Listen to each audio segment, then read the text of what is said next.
Good morning, Oki. We are gathered on the territory of the signatories of Treaty 7, and I recognize the Métis people who share a deep connection with this land. Tomorrow, Danielle Smith will present her first and final budget. It's a budget that we have heard will dramatically increase her spending as the UCP attempts to use a surplus generated by high global energy prices to paper over the chaos cuts the UCP while other provinces experience double-digit growth. Alberta's unemployment rate is higher than the national average and highest in Canada outside the Maritimes. So this is particularly acute here in Canada.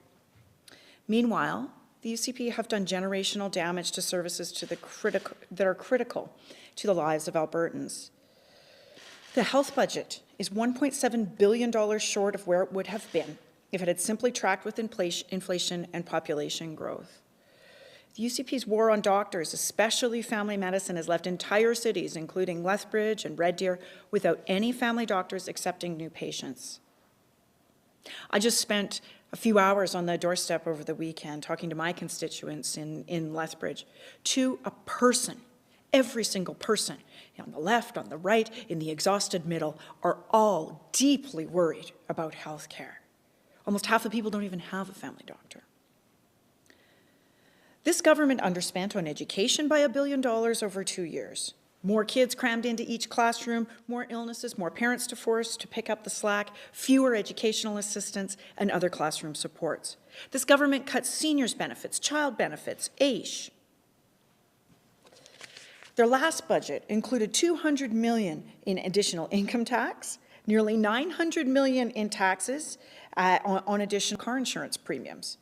They announced a fake natural gas rebate that has never paid a dime to anyone. The bottom line is that the UCP have not leveled with Albertans, and that is only going to get worse under this Premier. Danielle Smith and the UCP are charging ahead with plans to hand up to $20 billion. So we need a thoughtful plan, not a plan to splash out billions to your delinquent friends, but a plan to really reinvest in healthcare and in education and making life more affordable. Our surplus must be reinvested with the goal of long-term job creation and economic growth and economic resilience for all Albertans, particularly here in Calgary, where unemployment remains high. The provincial budget should not be Danielle Smith's campaign fund. There is hope. In just a few months, Albertans will get to choose a new government, May 29th to be precise. That government will be focused on making sure you have a family doctor, that you aren't stressed out by your bills, and you have a good paying job that supports your family. That's an Alberta NDP government. Thank you, and I'll now take your questions. Okay, start with questions in person, then move to the lines. Adam McVicker with Global News. Just curious, we heard that Alberta has signed a healthcare deal with the federal government today. Just wondering if we can get the NDP's thoughts on that. Well, there is no question that we have seen a lot of chaos and instability in healthcare due to UCP cuts. Those cuts have come about as a result of giving away billions to already profitable corporations and fundamentally a disrespect of public health care and a war with frontline workers. So anything that can stabilize that funding, I think, is a positive thing. But what we need to ask ourselves is what happens next? Do we really trust Danielle Smith and the UCP to make sure that we are investing in public health care in a way that makes sure that we can see a doctor or other health professional within a couple of days? I believe the answer to that is no. Albertans do not trust that Danielle Smith has the right priorities to be able to deliver on health care. So it is nice that she was able to shake Justin Trudeau's hand. That is nice for her. What is better for Albertans is if we have a government that will actually deliver public health care, not turn around and force us to pay to see a family doctor, as Danielle Smith has said is her plan. The Premier is holding a press conference in about an hour's time to talk about some of the healthcare reforms, maybe an update on those healthcare reforms that the province has introduced. I know you don't have a crystal ball and maybe don't know what this update is going to be, but what are your expectations, I guess, in terms of these updates, I guess, in terms of metrics and what these reforms, maybe have accomplished so far? Well, it is good that Danielle Smith has finally come out of hiding. She has certainly been hiding from Albertans for some time now, and so finally Albertans will be able to ask her a few questions. I think there's no question that she is hiding her plan to make us pay for a family doctor. She looked into a camera just a few months ago and said that Albertans should get used to paying for a family doctor. Now she says, oh, no, that's not my plan. She, just a few months ago, sent a mandate letter to her finance minister saying, figure out a way to pull us out of the Canada. Address those, that funding. I think there's no question that what we need to see is stable, predictable funding that keeps pace with population growth and inflation. We need to make sure that children have the right kinds of supports in classrooms. So that means the appropriate number of teachers. And what we've seen since fewer teachers in the classroom here in Alberta than 4 years ago. So that's the first thing. It's not just teachers, it's about other classroom supports as well. The increases that we have seen over the last couple of years have largely come from federal stabilization money that have really allowed the UCP to paper over their cuts in education. And, you do not need to go to Statistics Canada to know this. All you need to do is talk to parents, teachers, students themselves, school communities, and school staff to know that everyone is stretched very, very thin, that classroom conditions have deteriorated, that larger classrooms with fewer supports are now the norm. Did you have a follow-up, Bill? Yes, I do. On a separate issue, though, if I may, please. I'd like to ask you about the province's plans here to divide up the management of wildlife in the province. So fish would go one way, endangered species would go another, and then kind of the rest of wildlife populations in a third. Which, if you include fish and wildlife enforcement, puts the handling of our wildlife under 4 different ministries. There hasn't really been an explanation on that. What's your view of this? What's your view of this plan? Well, this plan just introduces more chaos and uncertainty as we go into the spring season, where management of our wildlife, public lands, and parks is so crucially important to so many Albertans. What Albertans want to see, whether they are grazing leaseholders, whether they are private landowners, whether they are farmers, ranchers, or folks who want to go out and camp and fish and hike, is they want to see adequate enforcement on the landscape for any bad actors that may be out there. They want to know that the rules are being enforced and they are being enforced equitably. And that will not happen with this lack of a plan. What they have done here, what the UCP have done, is just fundamentally disrespected their duty to make sure that landowners, that rural Albertans, that those seeking outdoor experiences, that those who are going out to fish or camp or hike and according to the season, appropriate seasons, go out to hunt, that they have the right kinds of supports to be able to do so. And I have to wonder what the motivation for any of this is. The status quo was working just fine, absent some of the cuts that the UCP had made. We had invested in law enforcement presence on the landscape, knowing that grazing leaseholders, farmers, ranchers, and other users wanted that kind of action taken, and so that's why we did it. The only motivation that I can discern at this point is that we have a minister in charge who has a direct financial interest in guide outfitting for out-of-province hunters. That's the only real motivation that I can discern here. Otherwise, it makes absolutely no sense from the perspective of the Albertans who use this landscape. Okay, next question goes to Catherine Grakowski. Good morning. So you had touched on this a bit, that you believe that real plans will be hidden until after the election. You're also expecting big surplus, big spending. I'm wondering if there's anything specific you're keeping your eye out for, whether it be something you think they may include in the budget or something that will be absent from the budget. Well, I have no doubt that specific communities will continue to be left out of the budget, because I have no doubt that places like Red Deer and Lethbridge will continue to see a primary care crisis, that people will not be able to access the health care they need. Also, too, the reason why we know that they are hiding their plans until after the election is that Travis Taves said that that's what he was doing. When he was talking about the Canada Pension Plan, you don't need to take my word for it, he told the media that they were going to wait on a referendum until 2024 on the topic of the Canada Pension Plan. And he told the media that he was going to continue to hide the pension report that he previously said was going to be released. So you don't need to take my word for it. You can just listen to the government's own words on this topic. Now, alternatively, the government could simply listen to Albertans' own words on this topic, which is that the real referendum on whether their pension plan is going to be dismantled is, and the benefits that we pay into are going to be compromised. The real referendum for that is on May 29th, 2023, when Albertans have the opportunity to reject it. Did you have a follow-up, Catherine? Yeah, and I know you touched on this when you mentioned the question of do we really trust Danielle Smith, but I'm hoping you can speak to if people see this budget and they see a lot of spending, they see things turning around, and they think it's a good thing. What's your message to them as they see this budget and ahead of an election?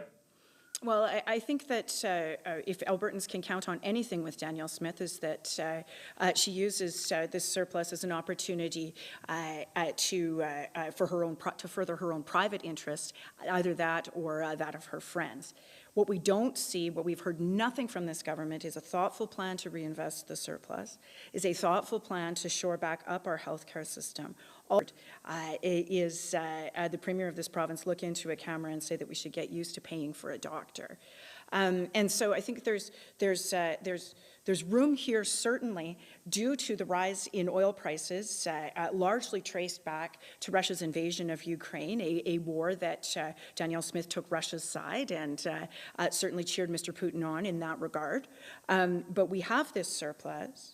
And so what we need to see is a thoughtful plan, not a premier that is going to use that surplus as her piggy bank in order to get reelected, to either give the money to her friends through this royalty giveaway or introduce elements of private health care.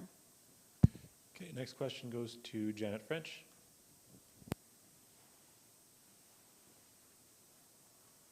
Hello. Back to education spending. I think it was last month you unveiled, or your leader unveiled an action plan to catch up with AISH, for example, saying that the indexation shouldn't have been frozen. Education funding has remained largely flat, aside from the federal COVID funding. What is the NDP's action plan to try and bring education funding per student more in line with where you think it should be, and how long would that take? Well, a lot of these questions are going to have to depend on what we were looking at in terms of Alberta's financial situation right now. And it's not just the size of the surplus, it's also the number of projects that we derive royalties from that have gone into that post-payout phase, specifically our oil sands projects. We're going to get a look at that in the budget tomorrow, and then I think what you can do, once you have a look under the hood, if you will, then you can make that thoughtful plan going forward in terms of how much we do in year 1 or 2 to bring us back up to where we need to be. There is no question that we have structural deficits now that we need to grapple with in health and education. Unlike AISH and income support, health and education are not statutory programs, so we have fewer knowns with that, whereas it was easier to make that commitment because they are statutory programs. In this regard, I think what we're going to have to do is wait and see what we see tomorrow in terms of the actual fiscal picture, and then take it from there in terms of the full costing of the platform, which will be available to Albertans before May. What I will say is this, is that what you can count on from Alberta's NDP, led by Rachel Notley, is that there will be stable, predictable funding to our core services such as health, education, and other social services. We will not go through this chaos and uncertainty that we've seen for the last 4 years, with deep cuts one year and then election time largesse at another year. What we need in this province is stable, predictable funding, because ultimately what we want to do is attract people to come here to live and work and stay, whether those are healthcare workers of various kinds, whether they are teaching professionals, post-secondary researchers, students, entrepreneurs, innovators, job creators. People want to see stability, and so that is what they will get from an Alberta NDP government. Did you have a follow-up, Janet? I do. It's interesting you use these words, stable, predictable funding. I mean, if you talk to school boards, what they say is that the current model does give them stable, predictable funding. It's just not adequate. So what, in your mind, is an adequate level of funding per student? Sure. One of the reasons why school boards say that is because of this new 3-year rolling average, the rolling average formula. So not get too far in the weeds here, but we need a per student model. And if you have a per student model, then you don't have this situation where our growing communities are disadvantaged, and we're now going on a funding model that is 3 years old. It takes us back into the pandemic when there was a great deal of instability in terms of enrollment. So I think that's the first thing. There's no question that stable, predictable, the unspoken word there is adequate. Under an Alberta NDP government, we will definitely re-examine that funding formula so that each child is funded in the classroom to the level that they need to be with respect to the appropriate supports for each child, so that they can all achieve the learning outcomes equitably, and that we know that we need for us to be able to compete into the future. Okay, next question goes to Colin Gallant.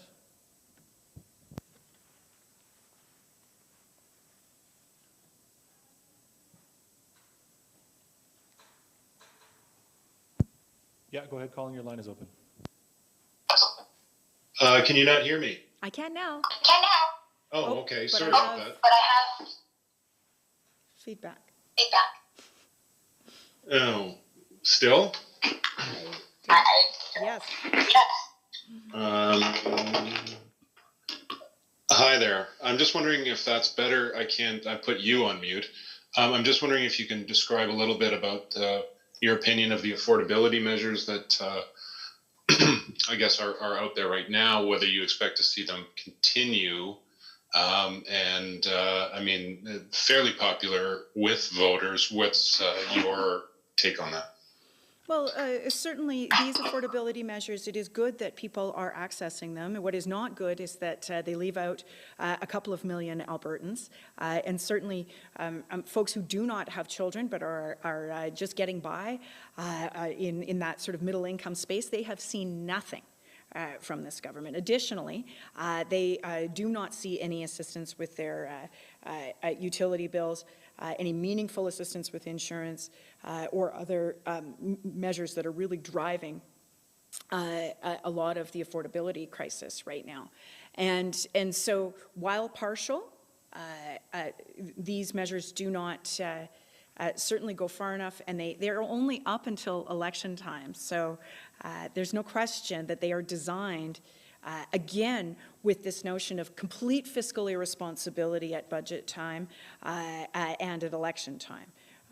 There's no question that Danielle Smith understands that her broad agenda is deeply unpopular, and so using Albertans' surplus with absolutely no plan or guardrails around it to just splash out at election time remains her only real strategy at this point. It is deeply cynical. It leaves a number of Albertans out. It is not very fiscally responsible. It's certainly not sustainable. It's not even clear to me that the government knows entirely how much it will cost. Since all of these measures were unveiled in the fall, they had several different stories about the total price tag to this. I don't think they care. Because at this point, all they care about is using Albertans' money to buy their votes in May. Did you follow up, Colin? You'll have to unmute again.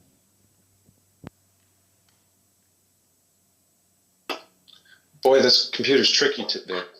Just wondering, I know that there was, do you just quickly, do you expect to see there be new affordability offsets or measures in the budget? And one other thing was that there was a lot of talk about an electricity rate review. Do you have any expectation that that'll go forward before the election? I don't hold out high hopes for an electricity rate review, given what they did with their last electricity gambit was to put $200 million back on the rate base for all of us to pay off in some, sort of bizarre payday loan scheme is what they did with the last fake rebate that they did. And so now we'll all be paying for that going forward. As for other affordability measures, who knows? We have heard that this is going to be a big spending budget, again, because this is not a government that is focused on any kind of fiscal sustainability or responsibility. They are not focused on the things that matter to Albertans. They do not share Albertans' priorities of investing appropriately in a stable and predictable way in healthcare, education, and other services. All of their affordability measures have been partial and left millions of Albertans out. So who knows what kind of spaghetti they're going to throw at the wall this time, but we do know that it is not going to be backed by a careful, thoughtful plan. It is only designed to use our own money in order to paper over some of their more unpopular ideas between now and May. Okay, we'll do one more pass for questions either on the line or in person. And seeing none, that's all for today. Thank you so much for watching, and to learn more, check out albertasfuture.ca.